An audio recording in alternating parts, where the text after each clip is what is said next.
우리가 아마존을 지구의 허파라고 했는데 산소의 공급에 중요한 역할을 한다. 그건 좀 진짜 과장된 얘기고요. 이것도 제가 냉정히 팩트를 좀 말씀드리면 원래는 그 탄소의 흡수원이었어요, 아마존이. 그래서 사람이 한 400억 톤 뿜으면 아마존이 15억 톤 흡수하고 있었는데 이게 2000년대 들어오면서 아마존이 그렇게 산불이 많이 나고 있어요, 지금.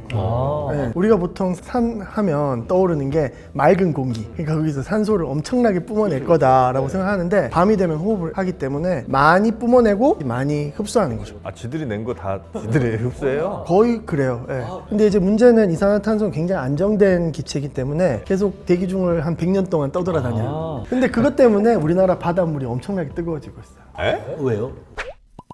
흥미로운 과학 이야기 더욱 재밌게 전해드립니다. 과학을 보다 정영진입니다. 세종대학교에서 은하를 연구하는 우주먼지 지웅배입니다. 김범준입니다. 성균관대학교 물리학과에 있습니다. 부경대학교에서 학생들에게 기후변화를 가르치고 있는 김백민입니다. 네, 살찌지 않는 몸의 저자 내분비내과 전문의 우창유입니다. 네, 반갑습니다. 오늘도 네 분의 과학자분들과 함께 흥미로운 과학 이야기 재밌게 전해드릴 텐데 제가 그 원자 관련돼서 궁금증이 하나 있습니다. 원자는 핵이랑 전자가 있는 거잖아요. 맞습니까? 예. 그 핵은 원자들이 다 다르잖아요. 근데 전자는 원자의 전자나 저 원자의 전자나 다 똑같아요? 다 똑같아요. 왜 그래요?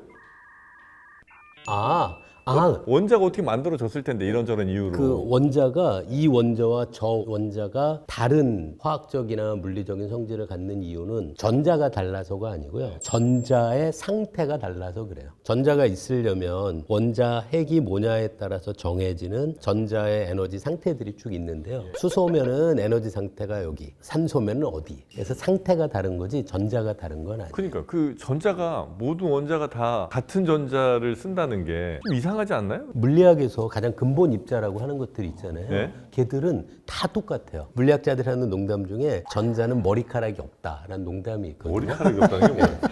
머리카락이 있으면 얘는 머리카락이 노라네, 얘는 머리카락이 두 개네 라는 식으로 머리카락을 이용해서 전자들을 구별할 수 있잖아요. 머리카락이 없다라고 비유로 하는 이야기는 이 전자와 다른 전자를 구별할 수 있는 아무런 방법이 없다는 거예요.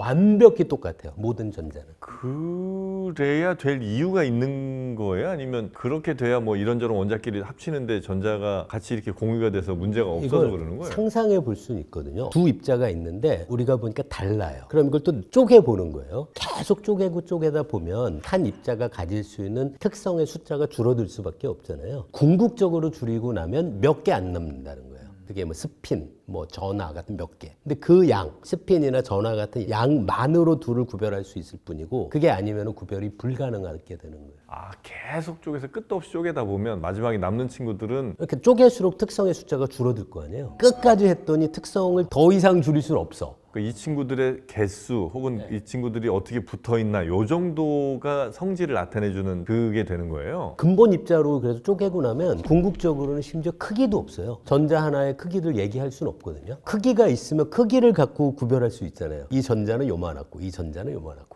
전자는 크기가 없어요? 크기가 없어요. 모든 물리학의 근본 입자는 크기를 정의하는 게 조금 복잡하긴 한데요. 이론상으로는 크기를 얘기할 수 없어요. 너무 작아서 우리가 측정할 수 없어서 크기를 얘기할 수 없는 거예요? 아니면 정말로 크기가 없는 거예요?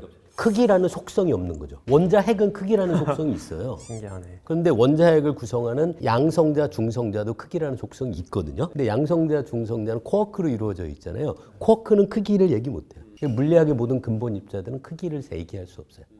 되게 신기하네요. 그리고 사실 아까 정프로님이 말씀하신 거에 약간의 어폐가 조금 있어요. 네? 전자가 다 똑같나요? 라고 물어보시면서 원자들마다 원자 핵은 다 다르잖아요 라고 하셨잖아요. 네. 근데 사실 그 원자 핵이 다르다는 것도 따지고 보면 원자 핵을 이루는 재료가 양성자, 중성자인데 양성자, 중성자도 원자마다 다 똑같은 애들이 들어가 있는 거예요. 대신 원자 핵이 다르다라고 하는 건 그 원자 핵을 이루고 있는 양성자, 중성자의 개수가 다른 거죠. 그래요? 종류에 따라서. 수소건 철이건 다 똑같은 양성자, 중성자로 이루어져 있는데 단지 수소는 양성자 하나만 쓰고 있는 거고 철은 더 많은 개수의 양성자, 중성자가 모여서 이루어져 있을 뿐인 거예요. 아, 그럼 철 원자를 어떻게 막 쪼개갖고 이렇게 막 해버리면 얘가 수소가 될 수도 있어요? 이제 그걸 기대했던 게 사실은 연금술인 거죠. 근데 실패한 건가 21세기에도? 화학적인 방법으로는 실패했지만 원칙적으로는 가능하죠. 아 그래요? 옛날 사람들의 화학적인 방식으로 연금술에 실패할 수밖에 없는 게 왜 그러냐면 원자의 성질을 바꾸는 건 핵 반응이에요. 원자 핵을 바꿔야 돼요. 근데 고전적인 화학 반응은 전자만 왔다 갔다 하는 거예요. 산화 환원만 하는 거라서 그런 방식의 화학 연금술로는 본질적으로 원자의 상태를 바꿀 수가 없는데 입자가속기 같이 막 충돌시키고 중성자 포획시키고 하는 그런 핵 반응으로는 당연히 원자의 상태를 바꿀 수 있죠. 제가 어디서 봤는데 금을 만드는데 성공을 했다고 하더라고요. 네, 그거 얼마든지 돼요. 원자 핵만 바꾸면 되니까요. 네, 뭐 아주 미량이긴 하지만 대신 이제 금 1g 만드는데 한 4천억 들어는 그렇죠. 그러니까 이제 안 하는 거죠. 안 하는 거죠. 네. 만약에 우리가 나중에 기술이 더 발전해서 중성자, 양성자를 우리가 마음대로 컨트롤할 수 있다. 전자까지도. 그렇게 되면 우리가 만들고 싶은 물질을 그냥 다 만들 수도 있어요? 뭐 상상해 보면 맞는 말 같아요. 금, 원자, 뭐 중성자 몇 개, 뭐 양성자 몇 개 합치고 저 전자 돌려. 이렇게 하면 그냥 이제 금 되는 거예요? 원칙적으로는 가능해요. 근데 얘기하신 것처럼 사용해야 되는 에너지의 양이며 그런 게 생각하면 아무런 의미가 없는 거죠. 원자를 바꾸는 것까지는 아니지만 화학에서는 얘기를 하긴 해요. 우리가 생각할 수 있는 먼 미래에 궁극적인 어떤 물질을 만들어내는 방법은 모든 분자들을 원자까지 분해해요. 그다음에 그 원자를 다른 방식으로 묶어서 다른 화학 물질을 만들 수는 있잖아요. 그거는 좀 쉽죠. 원자 핵을 바꾸는 것보다는. 현재 상황에서는 이거보다는 몸 살 빼는 게 더 쉽죠? 훨씬 더 돈도 적게 들 것 돈도 같고요. 적게 들고 네. 살안 찌는 몸 네, 이런 네, 책을 네. 또 쓰셨으니까 네, 네. 이 정도로 뭐 원자 분해할 정도까지 필요 없고 지방 분해는 훨씬 더 쉽잖아요. 이거 들으니까 쉬운 것 같아요. 그렇죠. 요즘 이제 골라 드시는 분들이 많잖아요. 저탄고지? 맞아. 네, 그 탄수화물 안 드신다는 분들 굉장히 많은데 탄수화물 500칼로리 대 뭐 지방 500칼로리 이렇게 이제 먹으면 확실히 탄수화물이 더 우리 몸에 살을 많이 찌우게 돼요. 제가 경험이 있는데 저녁 때 다른 탄수화물 하나도 안 먹고 삼겹살만 먹으면 그리고 어떤 날은 단백질 지방을 안 먹고 밥만 먹으면 그러면 배부를 때까지 먹은 다음에 그 다음날 몸무게를 재면 삼겹살만 먹었을 때가 몸무게가 적게 나와요. 아 진짜요? 아 그래요? 네. 저도 똑같은 경험을 했어요. 삼겹살이 배가 덜 불렀던 건 아니시고요? 왜 그런지 모르겠는데 뭔가 지방이 더 살찔 것 같은데. 아니더라고요. 저도 몸무게에 관심이 많아서 아침마다 재거든요. 근데 삼겹살만 먹고 공깃밥을 안 먹으면 그쵸, 다르죠. 네, 별로 몸무게 안 쪄요. 아 그래요? 네. 그거 왜 그런 거예요? 그러니까 이게 그 살이라고 하는 개념이 좀 헷갈리는 게 있어요. 우리가 보통 체중을 재는데 그럼 체중이 살이냐? 부종이 생길 수도 있잖아요. 특히 다음 날이면은 수분량이 늘어나면은 체중이 늘어난다고 생각을 하는데 고전적으로 살이라고 한다면은 그건 지방의 증가를 뜻하거든요. 근데 우리가 탄수화물을 먹었을 때는요, 확실히 몸이 부어요. 왜냐면 탄수화물은 인슐린이라는 호르몬을 분비하게 하고요. 이 인슐린이라는 호르몬은 우리 몸의 수분을 저장하도록 해요. 네. 그리고 이 탄수화물이 근육이나 이런 데 어떤 글라이코겐으로 저장될 때에도 수분을 함께 저장하게 돼서 당연히 체중의 증가는 커 보이는데 이것이 그럼 정말 부어 보이기도 하고. 그쵸. 그것도 다른 문제. 지방의 증가이냐라는 거 굉장히 측정하기 어렵죠. 만약에 내가 운동을 진짜 열심히 했어요. 몸에 우리는 다 저장할 수 있는 글라이코겐 양이 있어요. 글라이코겐은 뭐예요? 이게 포도당을 간이나 근육에 저장하는 방식이에요. 막 이 격자하게 해가지고 글라이코겐의 형태로 포도당을 저장해요. 그랬다가 우리가 운동할 때 밥 안 먹어도 운동할 수 있잖아요. 그리고 우리 아무것도 안 먹어도 근육도 안 움직이고 있어도 뇌가 다 이 포도당을 쓰는 게 근육에 저장된 글라이코겐을 쓰는 거거든요. 보통 간에 한 100g, 근육에 한 뭐 300, 400 이 정도 그램 정도의 글라이코겐 포도당을 저장할 수 있어요. 내가 진짜 운동을 열심히 한 다음에 500kcal의 탄수화물을 먹어요. 그런데 이게 진짜 아예 포도당이었다. 그러면 걔네는 거의 많은 양이 그냥 근육으로 저장될 거예요. 그렇겠죠. 그러면 사실 체중이 안 쪘죠. 그런데 몸무게는 늘었을 거예요. 왜냐면 수분이랑 같이 저장이 되고 하니까. 그래서 굉장히 많은 체중의 변동폭을 만들어낼 수가 있어요. 탄수화물은. 근데 지방은 좀 달라요. 이게 바로 에너지로 사용하기는 좀 약간 껄끄러운 게 있어요. 인간이 또 지방을 좋아하는 이유는 지방으로 저장하기에는 또 굉장히 좋아요. 효율이. 지방을 먹으면 지방으로 저장은 잘 돼요. 그렇죠. 지방의 형태로 어떻게 우리 혈류로 들어오는데 우리 몸에서 지방이 둥둥 떠 있을 수는 없잖아요. 그래서 어떤 지단백이라는 것과 결합을 해가지고 이제 지방 세포로 가서 잘 저장을 시켜요. 그래서 아주 저장의 효율이 높은 물질인데 이거는 그렇다고 부종을 만들거나 그러진 않아요. 인슐린의 분비를 자극하진 않으니까. 500kcal의 지방이면은 지방은 보통 9kcal니까 그걸 9로 나눈 게 그람수겠죠. 무게수겠죠. 그러네요. 그냥 그 정도만 늘어나겠죠. 그게 지방으로 저장이 되더라도. 9분의 500. 그렇죠. 그게 무게수가 되겠죠. 예. 뭐 10으로 치면 해봤자 한 50g, 한 60g 정도 되겠죠. 근데 500kcal라고 한다면 이건 탄수화물로 친다면은 탄수화물은 4kcal잖아요. 두 배보다 더 차이네. 네, 그러면 무게 자체가 일단 이건 125가 되겠죠. 네, 근육으로 저장된다고 하더라도 수분이 같이 들어가니까 이거의 한 3배 정도의 어떤 수분이 같이 명확히 따라오니까 이해했어요. 네, 훨씬 더 많은 체중의 증가가 있겠지만 그게 다 물로 인한 네. 체중 증가다. 하지만 탄수화물도 이미 우리가 운동을 하나도 안 하고 근육에 이미 글라이코겐이 꽉 차 있는 상태로 먹었다. 그러면 얘네도 지방으로 전환이 돼요, 간에서. 지방으로 전환이 되는데 이 지방으로 전환되는 효율 자체는 탄수화물이 지방으로 좀 떨어지긴 해요. 그런데 어찌됐든 흡수한 무게 자체는 탄수화물이 더 높죠. 같은 칼로리라고 해도. 근데 굉장히 이게 어려운 거예요. 처음 질문은 탄수화물 지방을 똑같이 500kcal를 먹었을 때잖아요. 근데 우리가 보통 먹을 때 포만감을 느끼는 게 섭취한 킬로칼로리의 양으로 이제 그만 먹어야지가 결정되나요? 아니면 섭취한 그 음식의 질량 같은 거로 결정되나요? 굉장히 이게 중요한 질문이에요. 제가 굉장히 관심 있어 하는 부분도 이건데 칼로리는 아니에요. 우리가 포만감을 느끼는 거예요. 그러니까 포만감을 왜 느끼냐? 첫 번째는요, 위에 팽창감이에요. 그렇죠, 그렇겠죠. 근데 위에 팽창감이 아닌 포만감은 무엇이냐? 이건 포만감의 호르몬이에요. 그럼 포만감의 호르몬을 무엇이 분비하게 하냐? 그렇죠. 그 문제가 되네요. 이게 나오는데 이거는 영양 성분이에요. 단백질과 수용성 식이섬유와 지방 그리고 탄수화물도 어느 정도 이 인슐린 호르몬을 통해서 포만감을 좀 느끼게 합니다. 근데 좀 약해요. 우리가 돼지고기 이런 거는 뷔페 식당에서 진짜 신나게 먹었어요. 배가 진짜 너무 불러요. 그런 다음에 누가 돼지갈비를 한 종 갖다 주면은 약간 화가 나요. 지금 이걸 가져오다니 센스 없게 차라리 뭐 라이트한 과일이나 디저트를 가져와야지. 콜라나 이 말인즉슨 콜라나 이런 디저트를 우리가 먹어도 포만감 호르몬이 그렇게 나오지 않기 때문에 내가 이거를 즐길 수 있다는 건데 포만감 호르몬은 확실하게 그만 먹으라는 신호여서 그걸 또 먹게 되면 불쾌감이 느껴져요. 위장관 운동이 느려서 토를 하기도 하고요. 삼겹살 때려 먹고 공깃밥. 공깃밥 내지는 아니면 저 잔치국수 뭐 이런 거 아니면 라면 뭐 이런 거 이제 꼭 먹어야 우리는 뭔가 완료한 것 같은 맞아요. 느낌이잖아요. 그래야 밥을 먹은 거죠. 그거는 거의 최악이네, 그죠? 그렇죠. 이제 뭐 지방으로 최악인데 우리 몸은 그걸 돼지고기를 더 먹는 것보다는 그걸 갈구할 수 있다는 거잖아요. 그럴 수 있어요. 이거는 포만감 호르몬을 좀 적게 나오게 하니까 먹을 수 있는 거예요. 또 재밌는 게 우리가 볶음밥 먹잖아요. 그러니까 보통 지방질은 굉장히 배가 부를 것 같잖아요. 그런데 지방질이 단백질과 같이 있지 않으면은 그렇게 강한 포만감을 안 줘. 그래요? 와. 그래서 우리가 볶음밥은 먹을 수 있는 거예요. 돼지갈비는 못 먹어도. 디저트 배가 따로 있다는 게 틀린 말은 아닌데. 네, 포만감의 호르몬의 어떤 그 벽들이 좀 달라요. 야, 이거 어렵다 생각보다. 그럼 먹을 때 순서 내지 조합을 이렇게 잘하면 우리가 좀 더 일찍 포만감을 느끼거나 좀 덜 먹을 수는 있겠네요. 그렇죠. 정확히 이렇게 돼요. 이거 어떻게 해야 돼요? 얘기해 보세요. 피자 앤 콜라 받아 적으시고요.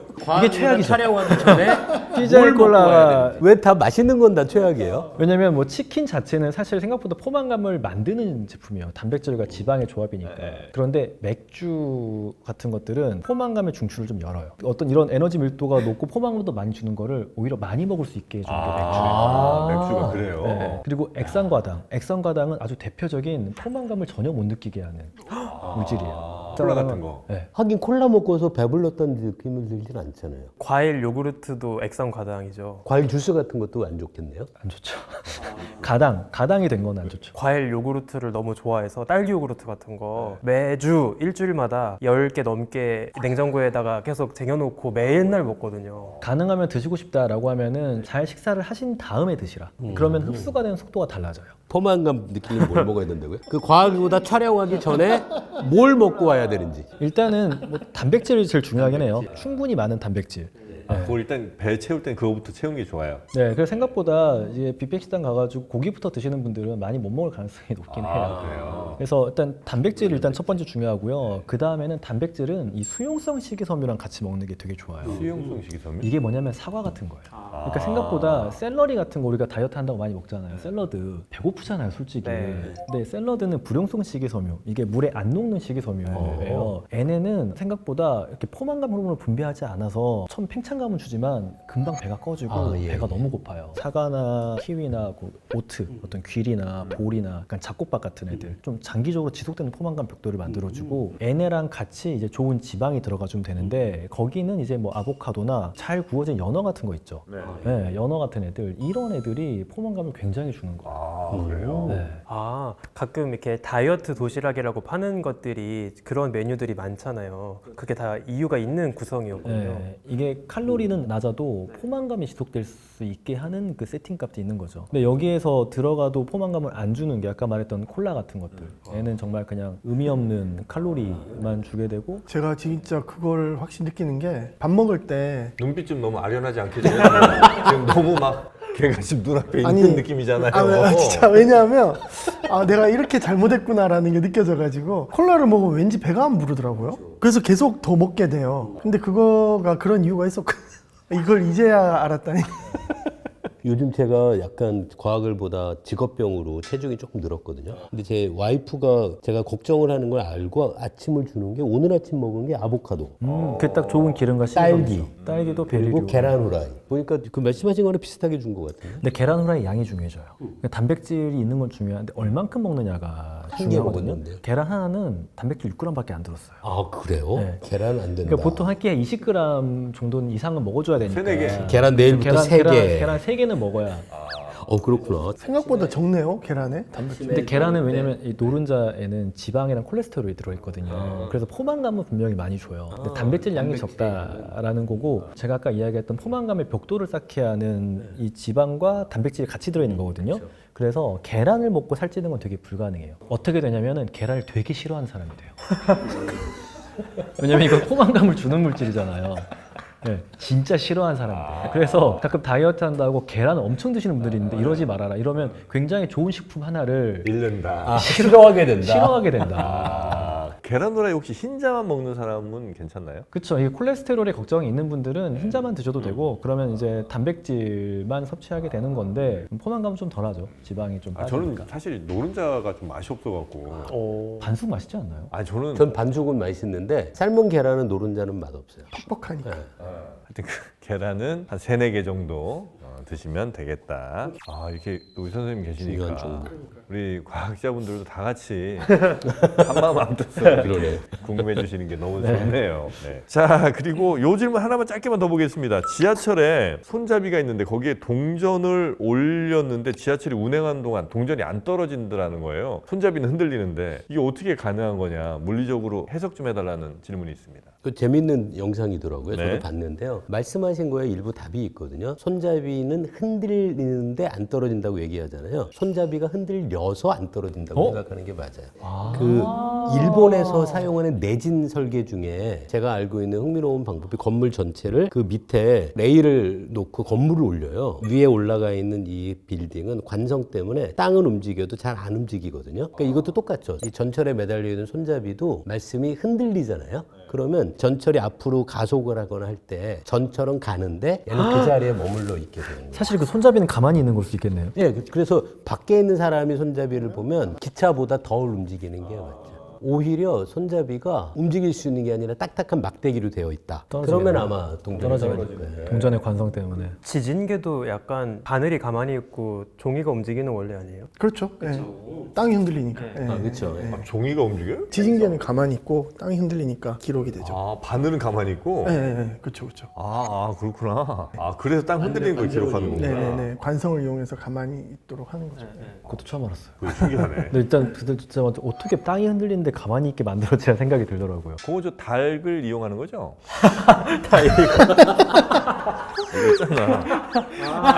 아시죠? 그런 것 같아요. 보셨죠 그거? 그래서 지진계군요. 설마. 닭 이름이 지진개야. 닭은 지진계를 쓸 수 없나요? 진짜 부리에다가 잉크를 묻힌 다음에 그만하세요. 여기까지 왔습니다. 자, 그러면 이번 시간에는 우리 지구의 공기에 대한 이야기, 또 우리 김백미 교수님 계시니까 집중적으로 한번 나눠보도록 하겠습니다. 그 아마존 하면 우리가 늘 불렀던 이름이 이제 지구의 허파다, 이런 얘기 많이 했지 않습니까? 아마존 여기 망가지면 우리 지구 큰일 난다, 이런 얘기 많이 했는데 이게 조금 부풀려진 사실이에요? 사람들이 그렇게 생각하는 게 숲이 많잖아요. 워낙 많잖아요. 열대 우림으로 우거져 있으니까 네네네. 우리가 보통 산 하면 떠오르는 게 맑은 공기, 그러니까 거기서 산소를 엄청나게 뿜어낼 거다라고 생각하는데, 문제는 식물은 산소도 뿜어내지만 호흡을 하잖아요. 밤이 되면 호흡을 하기 때문에 많이 뿜어내고 다시 많이 흡수하는 거죠. 지들이 낸 거 다 지들이 흡수해요? 거의 그래요. 예. 거의 그 정도예요? 네네네. 제가 알기로 전체 그 산소량의 아마존이 어마어마한 그 열대우림이기 때문에 한 20% 산소를 만들어내요. 근데 그거 그대로 자기들이 흡수해요. 그래요. 밤 되면? 예. 전체적으로 봤을 때 뭐 산소의 공급에 중요한 역할을 한다. 그건 좀 진짜 과장된 얘기고요. 여러 가지 좀 생각해 볼 측면이 있는데, 그러면 진짜 우리 지구의 어떤 산소 공급원이 아마존이 아니면 뭐냐라고 했을 때 바다에 때 식물성 플랑크톤을 많이 얘기를 해요. 아, 그 식물성 플랑크톤도 기본적으로 광합성도 하지만 호흡도 하잖아요. 그러니까 여러 가지 그런 것들을 통해 산소를 공급을 하고 식물성 플랑크톤 같은 경우에는 결국엔 역할을 다하면 밑으로 깔아앉잖아요. 바다 밑으로. 그러니까는 네트로는 산소 공급원의 역할을 많이 해요. 네. 아, 저는 그 생각했어요. 바닷속에 있으니까 뿜는 거는 나올 수 있는데 얘네가 이산화탄소 그렇죠. 산소를 빨아들일 수 없잖아요. 물속에 있으니까. 그 생각해서 그런 거 맞아요. 그래서 물속에 녹기도 하고 그게 결국에는 땅으로 침전하기도 하죠. 아마존 없어도 되네 그러면. 아, 아니죠. 아마존이 아마존에 눈물이 있는데 아마존에 눈물이 있는데 일단 아마존의 또 하나의 중요한 역할은 우리가 산소만 보면 안 되고 탄소 순환 관점에서 이산화탄소 흡수를 좀 생각을 해야 되거든요. 그건 많이 해요. 네. 그것도 그렇게 많이는 아니에요. 그러니까 굉장히 아마존에 대해서 약간 엄격한 잣대가 있네요. 네. 탄소 고정 뭐 그런 걸 나무가 그걸 한다고 다들 많이 하는데 생각보다 네. 비중이 네. 많진 않다. 왜냐하면 우리가 한 해 보통 인류가 뿜어내는 이산화탄소의 양이 뭐 한 400억 톤 그 정도 되는데 아마존이 그 중에서 이제 탄소를 흡수하거든요. 네. 기본적으로 그쵸. 광합성을 통해서 흡수하는 양이 한 15억 톤, 20억 톤. 그래서 몇 퍼센트 안 되죠. 사람들은 뭐 엄청 많이 흡수할 거라고 생각하는데 그것도 아닌 거죠. 너 사실 이 정도만 해도 꽤 많긴 하네요. 사실 큰 거긴 해요. 그렇게 넓은 지구에서 인간이 만들어낸 탄소를 근데 그 아마존으로 보내긴 보내요 다? 열대우림이 우거져 있으니까 탄소의 저장고 온 거죠. 그러니까 예를 들면 중국에서 엄청난 탄소를 만들어낸다고 치고 그게 아마존까지 가야 아마존의 나무들이 그걸 흡수를 할 거 아니에요? 아니 그런 건 아니고요. 그건 아니에요? 중국에서 배출한 이산화탄소는 대기 중에 계속 떠돌고 있겠죠. 희석되고. 네, 희석되고. 근데 이제 문제는 이산화탄소는 굉장히 안정된 기체이기 때문에 계속 대기 중을 한 100년 동안 떠돌아다녀요. 잘 안 없어져요. 그거 아니고 아마존에서는 아마존의 어떤 탄소 순환 자체가 있는 거죠. 예. 예, 그래서 광합성을 통해서 나무가 계속 생성이 되니까 탄소를 흡수하는 역할을 하는 거죠. 그렇게 해서 흡수한 그 탄소의 양이 약 한 2천억 톤 정도 이미 가지고 있어요. 근데 그게 1년에 15억 톤씩 더 그 탄소를 저장한다고 하면 숲이 계속 늘어난다는 가정이 필요하잖아요. 나무의 전체 질량이 늘어나면 탄소가 계속 더 네, 쌓일 텐데 네, 네. 예를 들어 산불이 나거나 숲을 벌채하거나 해서 숲의 전체의 나무의 질량이 늘어나지 않는다면 그러면은 사실은 탄소 고정 효과는 없는 거 아닌가요? 그래서 지금 교수님이 굉장히 중요한 기후변화의 포인트를 지적해 주셨는데요. 원래는 그 탄소의 흡수원이었어요. 아마존이. 그래서 사람이 한 400억 톤 뿜으면 아마존이 15억 톤 흡수하고 있었는데 이게 2000년대 들어오면서 아마존이 그렇게 산불이 많이 나고 있어요, 지금. 네. 그게 또 기후변화 때문에 그럴 수도 있는데. 이것도 제가 냉정히 팩트를 좀 말씀드리면 기후변화 분명 영향이 있어요. 점점 사막화가 가는데 충분히 영향을 주는데 제 개인적인 생각도 그렇고 많은 분들이 동의하는 게 벌목, 산림벌채. 그러니까 인위적으로 기후변화 뭐 이산화탄소를 뿜어서 그러는 게 아니라 나무를 너무 많이 벤 거죠. 너무 많이 베다 보니까 땅이 건조해지고 땅이 건조해지니까 구름이 자꾸 안 생기고 산불이 더 나고 산불이 더 나면 이산화탄소가 너무 많이 올라오고 그래서 2010년 뭐 이렇게 아마존에 산불이 많이 났던 해가 있거든요. 그때는 15억 톤을 흡수하는 게 아니라 네트로 따지면 한 5억 톤에서 10억 톤 배출하는 탄소를. 역할을 했었어요. 벌목하고 그 산불하고가 같은 방향의 효과를 내네요. 그죠? 벌목 때문에 그렇죠. 나무는 줄고 네네. 그 건조해져서 건조해지고 산불은 더 나고. 네, 산불이 더 나고 그런 효과들이 있었고요. 또 중요한 건 우리가 아마존을 지구의 허파라고 했는데 그건 아까 제가 말씀드렸듯이 조금 과장된 측면이 있는데 제 생각에는 아마존이 약간 그런 역할보다는 에어컨의 역할을 좀 하고 있었다. 에어컨이요? 네. 시켜줘요? 네, 왜냐하면 나무들이 증산작용이 있거든요. 그러니까는 증발이 많잖아요. 그래서 수분을 증발시키는 역할을 많이 해서 수분 공급원의 역할을 많이 했거든요. 하루에 약 200억 톤 정도의 수증기를 대기 중으로 뿜어내요, 나무들이. 예. 고위도 지역의 나무들은 우리나라도 소나무 많잖아요. 그런 침엽수림보다 적도 지역이니까 화렵수들이 많잖아요. 굉장히 많은 증산작용이 있거든요. 그 증산작용이 굉장히 많은 냉각 기능을 해요. 그렇죠. 예, 우리 기화열이 엄청나서. 증발하면서 주변의 온도를 차갑게 만들거든요. 어떻게 보면은 지구를 좀 식혀주는 역할을 많이 했었는데 근데 수증기 자체도 온실가스의 일종 아닌가요?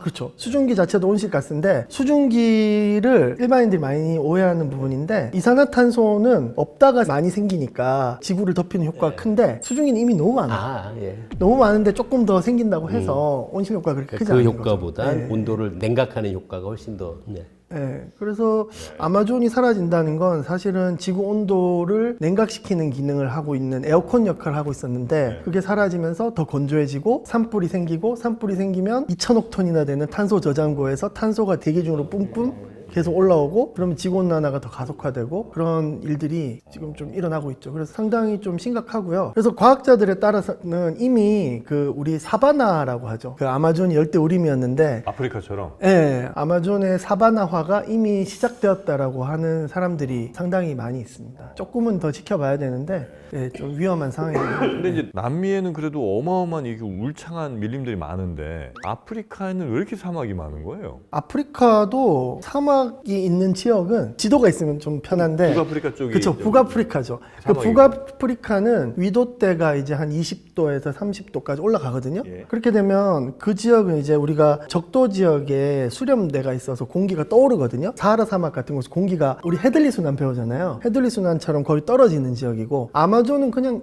그야말로 적도를 관통하고 있어요. 아마존. 브라질의 다르구나. 상당히 많은 부분이 아마존 열대우림인데 거기는 굉장히 적도 지역을 관통하고 있어서 굉장히 습하고 그런 지역이죠. 예. 궁금한 게 네. 어딘가가 이렇게 사막화가 되고 있다면은 네네. 어딘가는 밀림화가 되는 곳은 없어요? 밀림화가 되는 것도 있죠. 기후변화라고 해서 모든 곳이 사막화가 되는 게 아니라 기후 조건에 따라서 오히려 수증기가 더 많이 늘어나니까 비가 많이 오는 지역도 생기고 있고요. 그렇죠.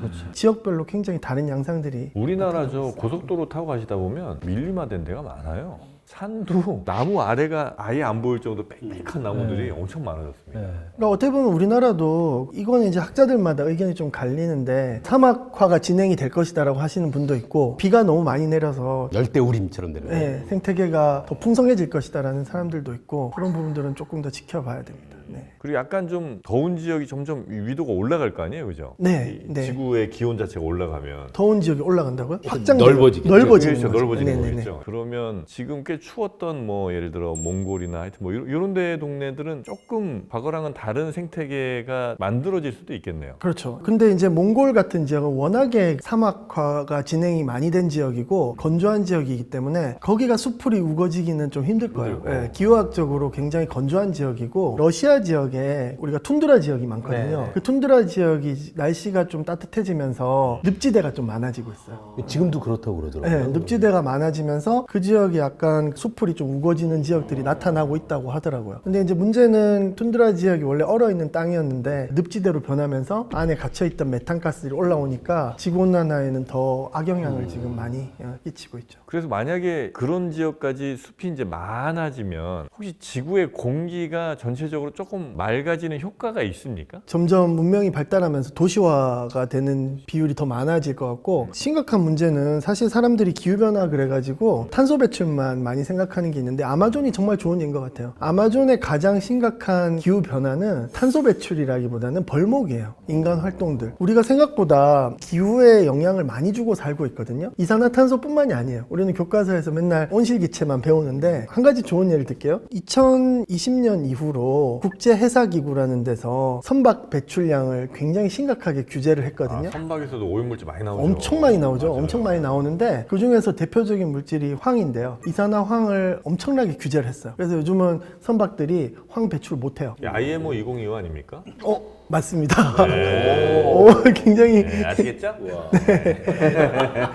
역시 근데 그것 때문에 우리나라 바닷물이 엄청나게 뜨거워지고 있어요. 에? 왜요? 모르셨죠? 왜 그렇게 되는 거죠? 이산화황이 햇빛을 반사를 하거든요. 아, 그 이산화황 배출이 급감하니까 햇빛이 계속 바닷물을 데피는 거죠. 그래서 우리 지구라는 곳이 생각보다 인간의 활동에 굉장히 민감하다. 그러니까 온실기체만 문제가 아니다. 수온이 올라갈 정도예요, 근데? 전 세계에서 가장 우리나라 주변 바닷물이 그 수온 상승률이 가장 빠르게 그래요? 증가하는 그런 곳인데 많이 중국부터 시작해서 다니죠. 많이 네. 다니잖아요. 그 지역 주변으로 해서 지금 온통 시뻘겋습니다. 이게 와. 어떤 애는 바다가 뜨겁고 어떤 애는 차갑고 이래야 되는데 계속 뜨거워요. 계속. 그러다 대류가- 보니까 어업에도 영향을 받고 그럼 이산화황 그거를 얼마 이상으로 배출하라고 바꿔야 될까요? 그러면 안 되지.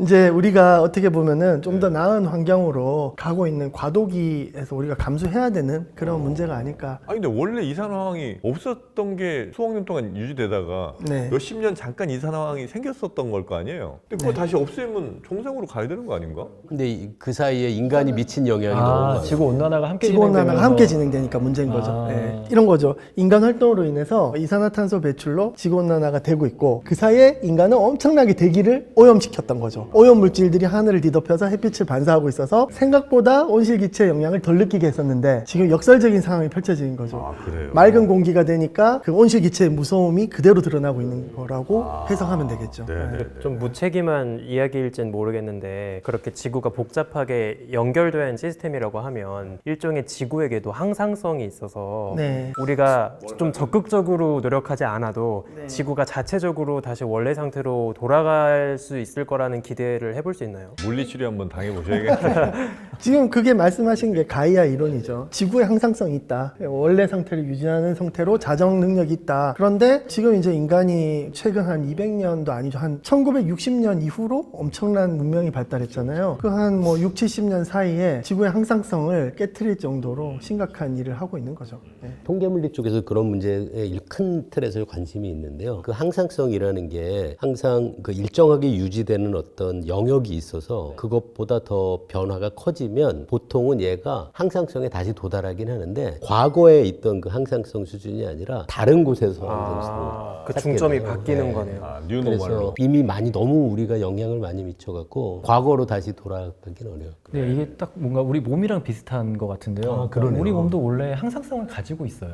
그런데 내가 먹는 것과 활동하는 게 달라지면은 배가 나온 상태가 나의 항상성 상태가 되는 거예요. 네, 맞아요. 다 아시죠? 네. 근데 이게 사실 염증 상태고 나의 대사에 문제가 됐는데 사실 우리의 뇌는 이게 생존에 유리하다고 판단하기 때문에 이 상태를 형성하는 거예요. 그러니까 아마 지구는 뭐가 좀 다른 게 생겼네? 그러면 이게 더 나한테 유리하겠다라는 상태로 항상성을 만들겠지만 그것이 인류에게는 유리하지 않겠죠. 정말 맞는 말씀이신 게 우리 지구가 온도가 조금 뜨거워져도 다시 원래 돌아가요. 가는데 예를 들어 너무 심하게 온도가 증가하잖아요. 그러면은 그린랜드의 빙하가 녹고 빙하들이 사실은 항상성을 깨는 큰 범인 중에 하나예요. 그게 녹아서 물에 들어가면 몸이 이제 항상성을 유지하려면 혈액이 돌아야 되잖아요. 그런 그 지구의 혈액이라는 게 해류거든요. 남극부터 시작해서 도는 그 해류가 멈추면서 투모로우 영화 같은 일이 일어나는 거죠. 그래서 완전히 다른 빙하기라는 상태로 항상성이 깨진 채로 다른 상태로 전이해버리는 그런 순간을 우리는 티핑 포인트라고 하는 거예요. 아, 그 빙하가 녹는 게 그 정도로 큰 영향을 줄 수 있어요? 해류가 네. 멈출 정도에? 네, 그거는 이제 과거의 우리 기록을 보면 빙하기로 가는 시기에 항상 그런 일들이 일어났다라는 기록이 있어요. 지구 전체 바다에서 수면을 어디로 내려가고 그 다음에 어디로 올라가고 하는 커다란 규모의 순환이 있는데 그 그게 북극 이제- 지역에서의 네, 그게 변화면- 컨베이어 벨트라고 네. 하는 거대한 지구의 어떤 혈액과도 같은 그 해류 순환. 근데 그게 그린랜드 그쪽에서의 그 얼음이 녹으면 그 순환이 약해진다고. 네, 맞습니다. 해류는 네. 누가 이렇게 크게 펌프질을 하는 건 아니잖아요. 또 온도 차이로 자연스럽게 만들어져요. 근데 그 자연스럽게 그냥 그 해류가 계속 일정하게 계속 돌아요? 네, 그게 펌프질을 하는 게 뭐냐면 소금이에요, 소금. 소금이에요? 네, 네. 북극에 많은 얼음들이 있잖아요. 자연스러운 그 순환에서는 얼음이 형성이 될 때 타렴작용이라는 걸 해요. 소금이 빠지겠죠. 그렇겠죠. 예. 그러니까 우리가 북극해에 가서 얼음을 이렇게 맛을 보잖아요. 하나도 안 짜요. 북극해 얼음이. 그 말은 결국에는 북극의 바닷물이 얼어서 얼음이 된 건데 안 짜다라는 건 소금을 뱉어냈다라는 네, 거잖아요. 그렇죠, 그렇죠. 소금 무겁기 때문에 내려가요. 내려가면서 심장 펌프 같은 역할을 하는 거죠. 얼음이 누른 훅 거네요. 내려가면서 바닷물을 눌러요. 그게 엔진이에요, 엔진. 그 해류 순환에. 왔다 갔다 누르는 게 아니라 계속 눌러져 있잖아요. 순간적으로 그러면 이렇게 이제 계속 그 아래쪽에서 펌프질을 하는 그럼 거죠. 이제 옆으로 대류가 이동하고. 사이클을 네, 도는 네. 거죠. 그러면 이제 여기서 전 계속 지구적으로 해류가 순환을 하게 되는 거죠. 아, 뭔가 하나의 새로운 힘이 하나 생기는 거네요. 그렇죠, 그렇죠. 그런데 만약에 얼음이 북극의 지구 온난화가 심해져서 우리가 이산화탄소 너무 배출해가지고 얼음이 싹 없어진다. 이게 없는 거죠. 펌프가 이게 이제 없어져. 맹물이 되는 거예요.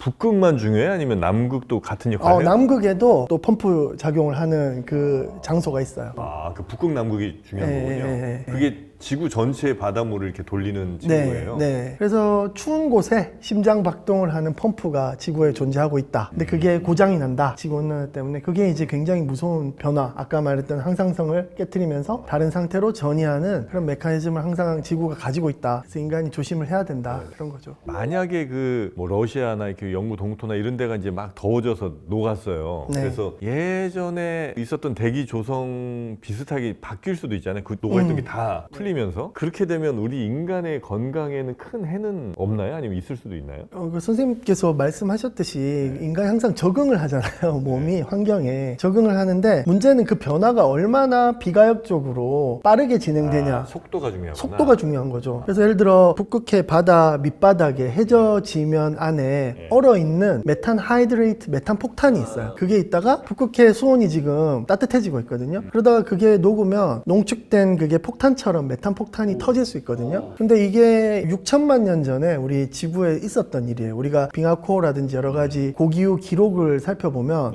북극해 어느 곳에서 메탄 폭탄이 터졌다. 그럴 때 이제 보면은 지구 온도에 스파이크가 생겨요. 순간적으로 막 5도씩 막 올라가 버리는 거죠. 그 정도까지 가나요? 이게 네. 진짜 되게 몸이랑 비슷해. 우리 몸도 처음엔 인슐린 저항성 복부 비만 시작했다가 당뇨병, 고혈압, 고지혈증이라는 티핑 포인트를 지나면은 어느 순간에 심근경색 뇌졸중이 와요. 스파이크가 한번 빵 튀는구나. 빵 튀는 거죠. 그때는 비가역적인 변화가 이제 그거 한번 맞으면 네, 생기는 건데. 우리 인간은 다 맞닿아 그러네요. 있습니다. 다 왔다 있네. 네. 지구는 살아 있습니다. 네, 맞습니다. 네. 살아있는 지구. 그래서 그 상황까지는 안 가야 되는데 그러네요. 네. 걱정입니다. 우리 죽을 때까지는 괜찮겠죠?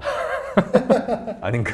몇 달 전이긴 하지만 책을 하나 썼는데요. 멸종은 없다라는 게 제 책의 제목입니다. 그게 인간 이야기예요, 아니면은 어, 다른 생명체 이야기? 제 이제 인간 이야기고 제가 이제 멸종은 없다라고 하는 것은 아까 이제 질문하셨던 게 우리 살아 있을 때까지는 괜찮을까라고 하셨을 때 지금 현재 추세로 봤을 때는 인류가 멸종할 정도의 그런 어떤 변화는 너무 겁먹는 것도 문제가 있다라는 이야기를 드리는 거고요. 그러나 이제 심각하긴 해요. 아마존 우림이 파괴가 되고 인간 활동으로 인한 이산화탄소 증가뿐만이 아니라 심각한 도시화 그리고 산림 벌채 이러한 모든 환경적인 변화들이 언제 우리한테 비가역적인 변화를 초래할지는 그 어떤 과학자들도 모르는 거예요. 상당히 조심은 해야 된다라는 거죠. 네. 기후 연구하시는 분들 입장에서 생각해보면 참 이게 애매할 것 같아요. 이게 걱정이 되니까 맞습니다. 사람들에게 경각심을 주려고 하는 분들도 있을 거고 네. 사실 그렇게까지 사실은 과학적으로 보면은 너무 그쪽이 과하다고 생각하시는 분도 있을 거고요.